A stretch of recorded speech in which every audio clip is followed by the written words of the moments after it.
Ke informasi lain saudara, setelah tak maju Pilkada 2024, Anies Baswedan mengucapkan selamat kepada para paslon di Pilkada Jakarta ataupun Jawa Barat yang saat ini menjalani tes kesehatan.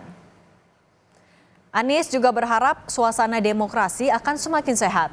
Selain itu, Anies berharap Pilkada 2024 berjalan lancar dan pasangan calon yang berkontestasi dapat menjalankan demokrasi dengan baik. Terkait langkah politik Anies ke depan akan disampaikan dalam waktu dekat. Saya ingin sampaikan selamat aja kepada mereka-mereka yang hari ini mulai menjalani periksa kesehatan, mulai menjalani proses, mudah-mudahan berjalan lancar, demokrasinya juga nanti berjalan dengan baik. Nanti saya akan sampaikan khusus terkait dengan rencana ke depan, langkah-langkah apa yang akan dikerjakan, dan semua hal-hal yang menyangkut apa yang sudah dikerjakan, yang mau dikerjakan saya sampaikan secara khusus. Tapi yang jelas kita ingin agar ya suasana demokrasi kita ini sehat. Apa yang menjadi aspirasi rakyat tercermin di dalam apa yang disimpulkan oleh keputusan-keputusan elit. Mudah-mudahan itu yang bisa terjadi. Sebelumnya, Ketua DPD PDI Perjuangan Jawa Barat, Ono Surono menyebut gagalnya Anies Baswedan maju di Pilkada Jawa Barat karena ada tangan-tangan yang tak setuju Anies diusung PDIP. Ono menyebut Mulyono and the Gang berada di belakang gagalnya PDIP mengusung Anies. Ono dalam pernyataannya tak merinci siapa sosok Mulyono yang dimaksud. Dalam Pilgub Jabar, PDIP akhirnya mengusung pasangan JJ Wiradinata dan Ronald Surapraja. Kewenangan DPR partai. Kami di Jawa Barat tentunya sangat mempunyai keinginan Pak Anies diusung di Jawa Barat setelah beliau tidak jadi diusung di DKI. Ya, kami tidak tahu secara persis proses yang dilakukan oleh DPR partai dan Ibu Ketua Umum, tapi kami menilai bahwa yang sudah mengerucut pada akhirnya bubar itu karena ada tangan-tangan dari luar yang tidak menghendaki Pak Anies diusung di Jawa Barat. Ya, Mulyono dan Geng. Tulis saja Mulyono. Meski Ono tak merinci siapa sosok Mulyono yang dimaksud, hari ini Koordinator Staf Khusus Presiden RI, Ari Dwi Payana, merespons soal sosok Mulyono. Ari menjawab, pencalonan kepala daerah urusan partai politik.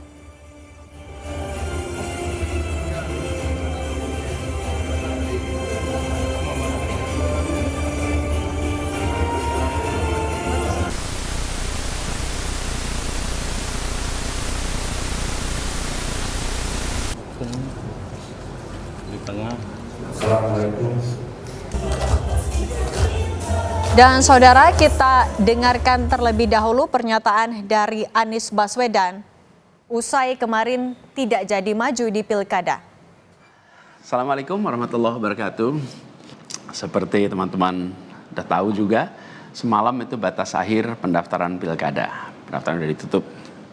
Dan di Jakarta ada satu yang dicalonkan oleh 15 partai, lalu ada satu yang dicalonkan oleh satu partai, dan ada lagi satu yang disebut independen.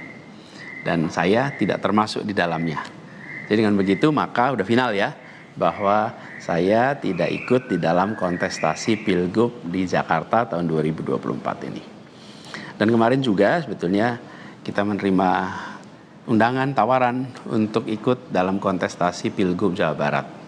Kita apresiasi sekali ajakan ini, panggilan ini, tapi dengan mempertimbangkan berbagai faktor, kami putuskan untuk tidak mengikuti kontestasi di Jawa Barat.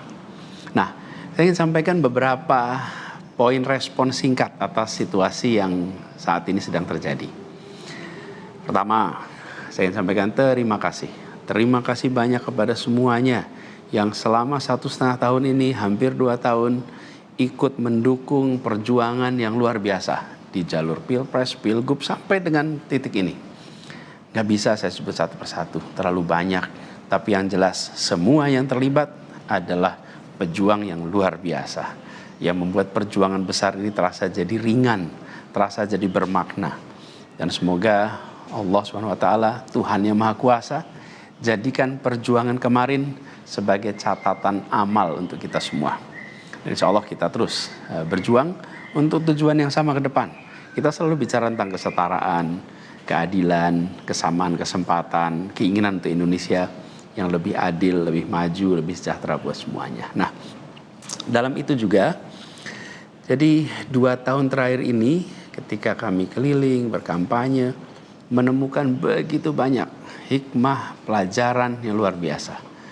Saya berkeliling lebih dari 130 kota dan berjumpa dengan begitu banyak yang setiap jabat tangan bukan basa-basi, jabat tangan dengan penuh rasa, sepenuh hati, dan eratnya jabat tangan mencerminkan semangat yang menggelora di dadanya. Ada yang pelukan, ada yang jabat erat, ada yang pegang tangan, dan semua adalah ungkapan keinginan untuk Indonesia lebih baik. Banyak sekali cerita-cerita dalam interaksi itu yang tidak mungkin terlupakan. Apalagi kalau lihat teman-teman muda. Masya Allah, luar biasa. Kiprah anak muda di dalam proses kampanye kemarin itu membuat kita makin optimis. Kenapa makin optimis? Karena kita punya stok anak-anak muda yang mau bekerja melampaui sekedar kepentingan dirinya, pribadinya. Ini kita masih di bulan peringatan kemerdekaan ya. Di bulan kemerdekaan ini kita memperingati perjuangan para pendiri bangsa yang pada waktu itu banyak sekali yang masih muda-muda. Jadi ketika lihat anak-anak muda yang kemarin terlibat, rasanya dan makin yakin kita masih punya stok pejuang yang amat banyak. Pejuang yang akan membawa Indonesia menjadi lebih adil, lebih baik buat semuanya. Jadi perjalanan ini memberikan optimisme yang sangat besar.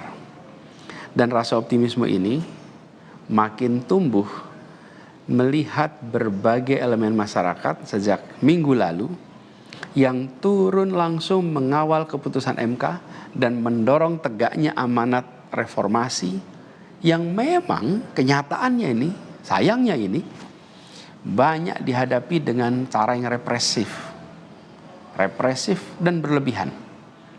Anak-anak muda cedera, luka, di saat mereka datang untuk ikut mengirimkan pesan kami ingin mengawal konstitusi. Kami ingin meluruskan usaha pembengkokan atas konstitusi. Karena itu hadapi juga dengan rasa cinta sebagai saudara sebangsa. Ini sangat disesali dan ini tidak boleh berulang lagi. Tapi bukan anak-anak muda, jangan pernah gentar. Jangan pernah mundur. Insyaallah jadi catatan untuk diceritakan dengan rasa bangga. Ketika Indonesia konstitusinya terancam, maka anak muda tidak diam. Anak muda terlibat. Dan banyak juga generasi-generasi lebih senior yang memilih terlibat walaupun secara usia sudah senior. Dan gerakan ini juga jelas memberikan hasil. Apa yang terjadi? Putusan MK tetap tegak. DPR dan KPU harus mengikuti. Dan di banyak daerah ada calon-calon yang diinginkan publik yang tadinya ditutup jalannya, kemudian terbuka. Kenapa? Karena elitnya dipaksa oleh konstitusi untuk memberikan jalan. Dan ini adalah sebuah kesempatan untuk kita memperbaiki kualitas demokrasi dan harapannya nanti mutu pemerintahan di seluruh wilayah Indonesia. Jadi kemudahan yang disediakan oleh MK ini bisa dimanfaatkan. Walaupun di beberapa daerah juga tidak dimanfaatkan oleh partai-partai merespon aspirasi yang sesungguhnya ada di masyarakat. Karena pilkada ini kan pemilihan di tingkat daerah yang harusnya mencerminkan aspirasi daerah, bukan aspirasi di puncak nasional. Tapi dalam kenyataannya tidak selalu semua bisa berjalan seperti itu. Nah, gerakan masif mengawal putusan MK di berbagai kota ini juga menunjukkan bahwa tidak benar bila rakyat Indonesia disebut sudah apatis, sudah tidak peduli pada kondisi demokrasi. Nope, sama sekali tidak. Harapan itu menyala, harapan itu menyala terang, dan insya Allah makin terang. Dan terangnya harapan ini harus terus kita jaga, kita besarkan sama-sama.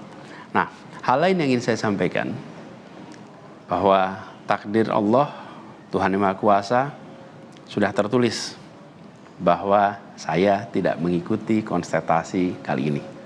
Dan sejujurnya ada selalu rasa lega setiap kali melewati sebuah persimpangan jalan.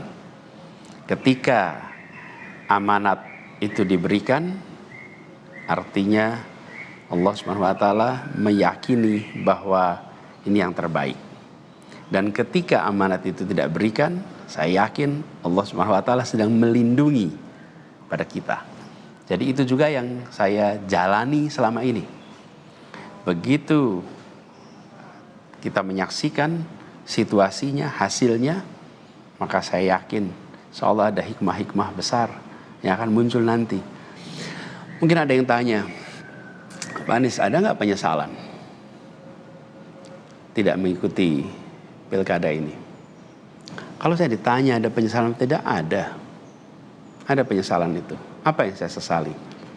Yang saya sesali adalah aspirasi warga kampung-kampung miskin kota, rakyat miskin kota yang berdatangan ke rumah ini, di tempat sini.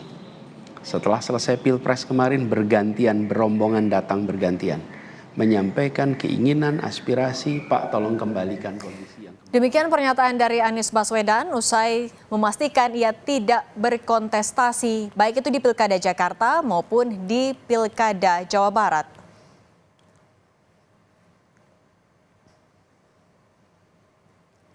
Merespons soal batalnya majunya Anies Baswedan dan juga pernyataan dari Ketua DPD PDIP Jawa Barat soal Mulyono and the Gang, Koordinator Staf Khusus Presiden RI Ari Dwi Payana bilang, pencalonan kepala daerah dan wakil kepala daerah dalam pemilu kada adalah sepenuhnya jadi urusan partai politik atau gabungan partai politik.